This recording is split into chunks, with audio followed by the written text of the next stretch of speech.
I am your moderator, Andrew Simonson, and joining me today are the experts Zach Simonson and Colin Witte. Gentlemen, let's get into it, shall we? Our first topic is of great relevance because the NBA season starts just tomorrow. Zach, who do you believe is the best team that is set up best to win the NBA title? Well, Andrew, I think there's only one answer here, and it's the Los Angeles Lakers.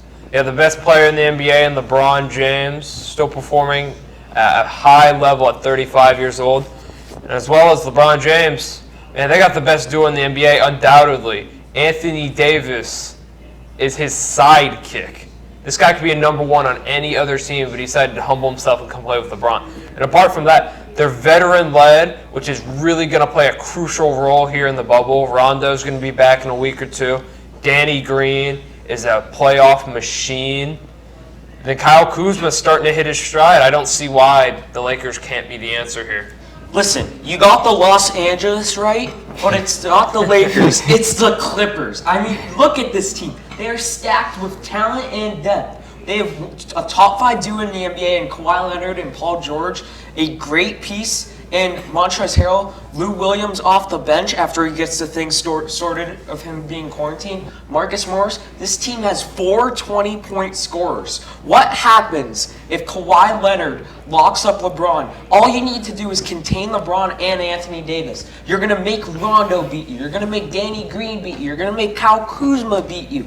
The Lakers don't have enough depth that this Clippers team does. The Clippers could go to 6 people. I can point out 6 people that can go for 20 points or higher. Kawhi Leonard, Paul George, Montrezl Harrell, Lou Williams, Marcus Morris, and Landry Shamet. They can all go for 20 points or higher. The Lakers only have, I'd say, 3 or 4 at most.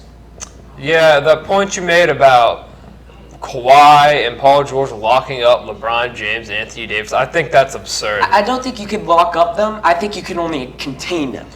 Even containing them, I mean...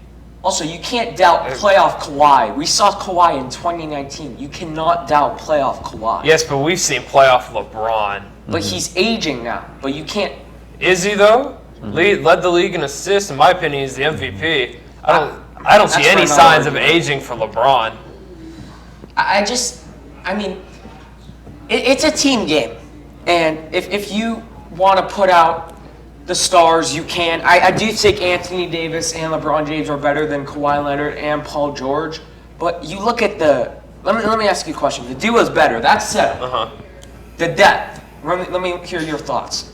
Do the Lakers have better depth, or do the Clippers have better depth? I think the Lakers have great depth. I think it's a weak argument to make the argument that they're not a deep team. They're tons of dudes that have been playing in the playoffs for years. The team is built for LeBron.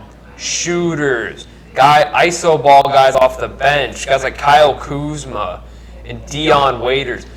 They're loaded with talent. I think it's absurd to suggest that the Clippers they're a deeper team. I think they're just as deep as the Lakers are. Colin, one last response. Can't doubt playoff Kawhi. That laugh will get to you sooner than later. But what do you respond to Zach's point about the Lakers' depth? I think it's a little outrageous, the depth comparison between the two teams. 4 20-point scorers, 2 of them coming off the bench, and Harrell and Lou Williams. And you can plug anyone at the 5, and in the final 5 minutes, that's what matters. This game's going to be a close game. I think the Clippers win in 6, but the last 5 minutes of the game, the Clippers are going to have their best guys on the floor, no doubt about it. Well, we'll get a definitive answer this Friday at 10:30 when the Lakers face the Clippers in one of the seeding games. But as we look to the future, we must also look back to the past. As both of you gentlemen know, ESPN aired their Last Dance documentary over April and May, which showcased the best of Michael Jordan and reopened the eternal debate of who is the greatest basketball player of all time. So, Colin, I would like to start with you. Who is your greatest basketball player of all time? I'm just going to get this real clear. Legacy-wise, it's Michael Jordan. Statistically-wise and basketball talent-wise, it's LeBron James. Just think about it. LeBron has a statistical advantage over Michael Jordan. The teams that he had to carry to the finals And you look at the impact of the team, he carried the 2018 Cavs to the NBA Finals with the 50-win team. The next year he leaves to go to LA, the Cavs aren't even a 20-win team. That's the kind of team he was carrying. Michael Jordan had Scottie Pippen. He had Steve Kerr, Tony Kukoc, Ron Harper, all those guys, and he had one of the greatest coaches of all time in Phil Jackson. LeBron James is dealing with Tyronn Lue. I think I'm on the MJ side of this, and I don't think it's even close. I think stats are cute. I think winning is what really matters. And you look at MJ's record in the finals: 6-1, not 6-3, 6-0. Never lost in the finals. Undefeated. No one could beat MJ when it really mattered. LeBron, man, he's had loaded teams. I mean, Dwayne Wade and Chris Bosh, Eric Spoelstra and Pat Riley, great run organization, and you lost to Dirk? Are you kidding me? You lost to Dirk? That's when LeBron was at his, he was early on in his career. I think LeBron, like, he's rising over as time goes. Like, you said it earlier, LeBron at the age of 35 is still balling out. What was Michael doing at the age of 35? He was retired because he had nothing left to prove. LeBron clearly thinks LeBron is still chasing this ghost that is MJ. LeBron has more And assists, MJ's sitting in his points. mansion laughing with his billions of dollars. And is there a LeBron brand? There's a Jordan brand. People, when you think you think Jordan, you don't think LeBron. Jordan is his own brand. That doesn't go into the factor of the greatest player of all time. They're just talking about the greatest, brand of all time. You're talking about the greatest that can get it out there and get people to follow it. That doesn't have to do. I agree with Colin. We're getting all off topic, and we need to move on to this third topic of discussion anyway. So, if you were starting an NBA franchise, there are many great players in this league to build around. But if we were starting the league completely fresh, and your team had the #1 overall pick, who would be your fantasy #1 overall pick as a GM? I don't see why you don't take Luka Doncic here. He's a 6'7" point guard. He's great size for the position. He's only 21 years old. He's averaging 28 points a game, 9 rebounds, and 9 assists. Those are Magic Johnson numbers. Not to mention the fact this kid's been a pro since he was 15 years old, playing against grown men and dominating them. He's been a professional his entire life. I trust him with my franchise.